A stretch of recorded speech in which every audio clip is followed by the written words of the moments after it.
Social మీడియాలో సంచలనం సృష్టించిన cockroach Janata party account blocking పై ఢిల్లీ హైకోర్టు ఆగ్రహం వ్యక్తం చేసింది. కేంద్ర ప్రభుత్వ ఐటీ శాఖ ఎక్స్ సంస్థకు నోటీసులు పంపింది. బ్లాకింగ్ ఉత్తర్వులపై పునఃసమీక్ష జరపాలని ఐటీ శాఖ రివ్యూ కమిటీని ఆదేశించింది.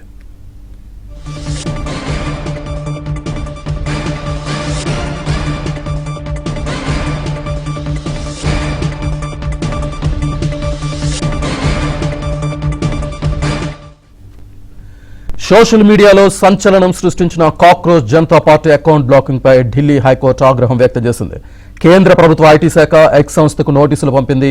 బ్లాకింగ్ ఉత్తర్వులపై పునఃసమీక్ష జరపాలని ఐటీ శాఖ రివ్యూ కమిటీని ఆదేశించింది. పూర్తి డీటెయిల్స్ మా ఢిల్లీ కరెస్పాండెంట్ సతీష్ అందిస్తారు. సతీష్, శ్రీనివాస్, ఢిల్లీ హైకోర్టును కాక్రోచ్ జనతా పార్టీ వ్యవస్థాపక అధ్యక్షుడు అభిజిత్ దీప్కే ఆశ్రయించడం జరిగింది. సిజేపీ పార్టీకి చెందిన ఎక్స్ ఖాతాను నిలిపివేయడానికి సవాల్ చేస్తూ ఢిల్లీ హైకోర్టు పిటిషన్ దాఖలు చేశారు. అయితే తాజాగా ఈ రోజు ఆ పిటిషన్ పైన విచారణకు వచ్చింది. సోషల్ మీడియాలో సంచలనం సృష్టించిన కాక్రోచ్ పార్టీ అకౌంట్ బ్లాకింగ్ పై ఢిల్లీ హైకోర్టు సీరియస్ అయింది. కేంద్ర ప్రభుత్వం ఐటీ శాఖతో పాటు ట్విట్టర్ సంస్థకు ఢిల్లీ హైకోర్టు నోటీసులు జారీ చేసింది. ఇక జాతీయ భద్రత పేరిట వ్యంగ్యంగా సెటారికల్ అకౌంట్ ను బ్లాక్ చేయడంపై కోర్టును అభిజిత్ దీప్కే ఆశ్రయించడం జరిగింది. బ్లాకింగ్ ఉత్తర్వులపై పునఃసమీక్ష జరపాలని అటు ఐటీ శాఖకు రివ్యూ కమిటీకి హైకోర్టు కీలక ఆదేశాలు జారీ చేసింది. అయితే కేవలం సుప్రీంకోర్టు చీఫ్ జస్టిస్ డిక్లేర్ చేసిన వ్యాఖ్యలు ఒక రాత్రికి రాత్రే సోషల్ మీడియాలో పుట్టుకొచ్చిన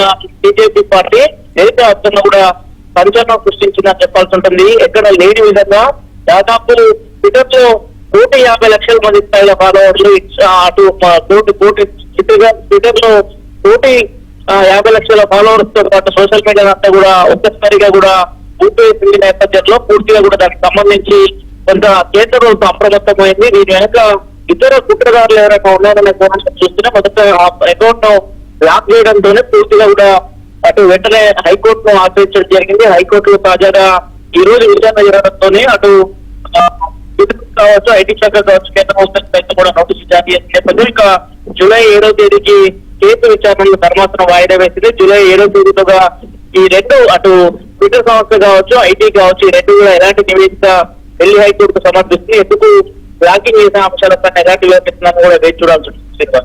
రైట్ సతీష్, థ్యాంక్ యూ.